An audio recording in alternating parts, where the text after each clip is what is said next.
Non,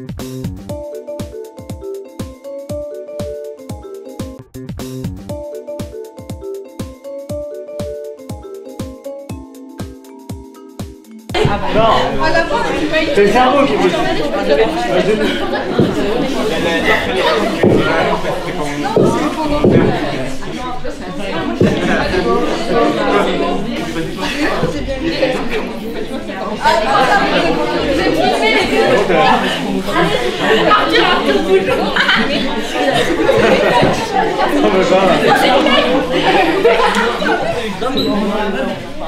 Dans papier 3. C'est la caméra.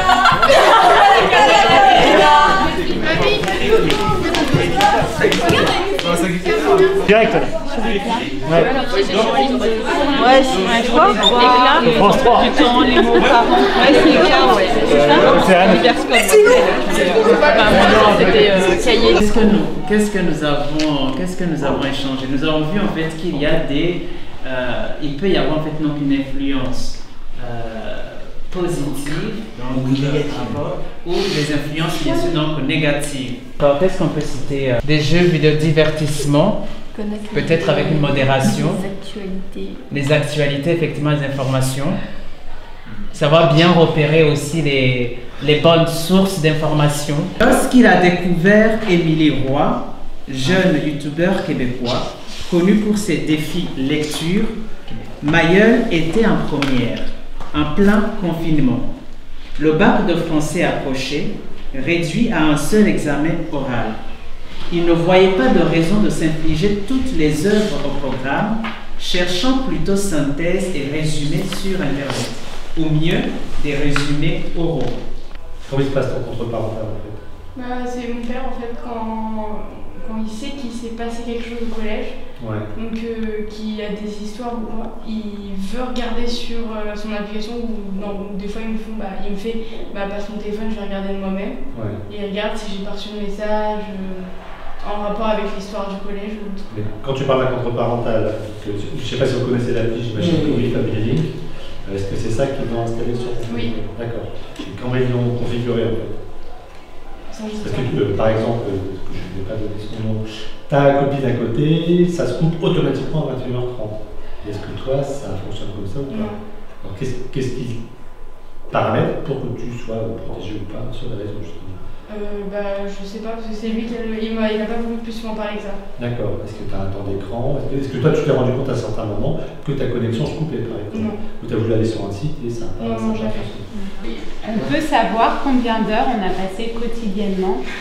Est-ce que vous voyez, il n'y a pas de honte, hein, on a tout vu on a eu des ce matin. Exemples ce matin par rapport à ça. À 10h, on avait une jeune qui avait déjà passé 6 heures sur son téléphone. Donc depuis minuit, elle avait déjà passé 6 heures quand il était 10h ce matin. Voilà, vous voyez le truc, ça veut dire 4 heures de sommeil maximum. Oui. Ça dépend en fait. S'il fait beau dehors, je suis dehors, du coup je passe maximum 1 heure,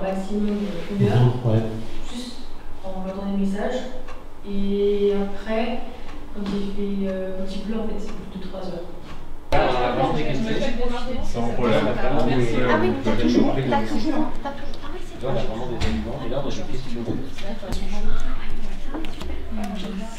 Ah oui, voilà. Voilà, viande, poisson, œufs. En fait, on apprend des choses, mais c'est vrai qu'on positionne.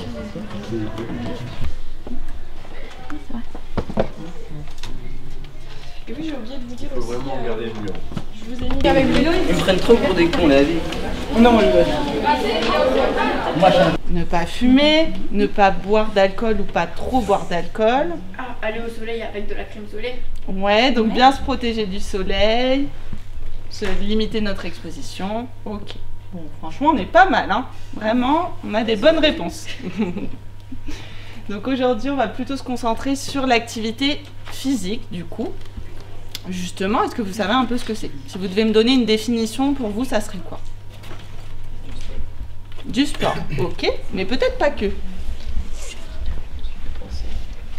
Se dépenser. Se dépenser, ok. Donc de l'énergie. Le fait de dépenser de l'énergie, d'être actif. Ok, alors je vais vous redonner la vraie définition. C'est très simple, c'est l'ensemble des activités du quotidien qui vous permet de bouger, de mobiliser vos muscles. On rend actif finalement. Donc, ça peut être du sport, mais pas que. Le sport, c'est vraiment codifié. On fait partie d'un club, il y a une tenue adaptée, il y a une fédération, etc. L'activité physique, c'est d'autant plus accessible. Vous montez les escaliers pour aller à votre cours de maths, ça en fait partie. Vous aidez à faire le ménage à la maison, vous jardinez, vous bricolez. Voilà, tout ça, ce sont des activités physiques qui sont accessibles pour vous au quotidien. On va vérifier si vous avez bien suivi la nuance entre activité physique et sport avec un petit jeu. Donc Anaïs, elle va vous montrer des images et vous allez devoir dire si vous le classez plutôt dans la catégorie activité physique ou sport.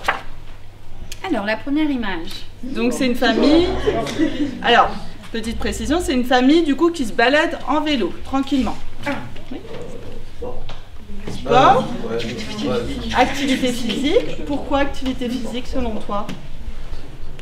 Parce qu'ils sont pas en club de sport. Ok, donc tu as bien saisi que le sport c'était associé plutôt à un club. Très bien. Une dame qui monte les escaliers. Moi je dis c'est de l'activité physique. Ouais, est-ce que vous êtes tous d'accord? Oui. Oui. Ouais, ça tombe sous le sens pour vous. Hein. Ok.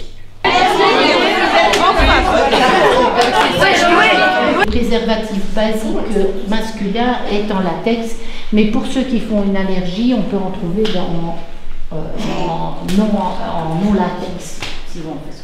D'accord? On parlait des relations amoureuses. Ça a déjà été bien évoqué l'an dernier quand j'étais en 4e. Vous avez une séance de 2 heures, je ne sais pas si vous vous en souvenez. Oui. Avec l'infirmière scolaire, la conseillère conjugale. Oui, c'est ça. Conseillère conjugale, Mme Sutter, et peut-être même avec la sage-femme, Mme Leport. D'accord.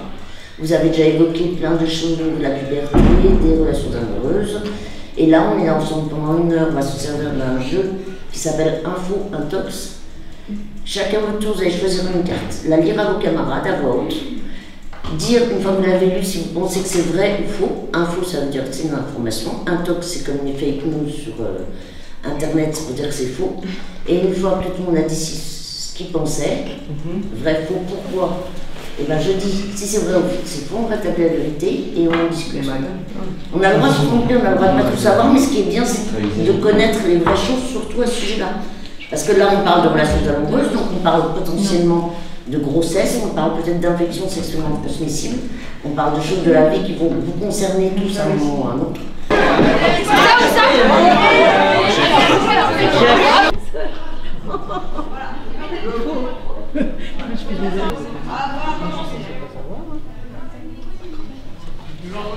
C'est votre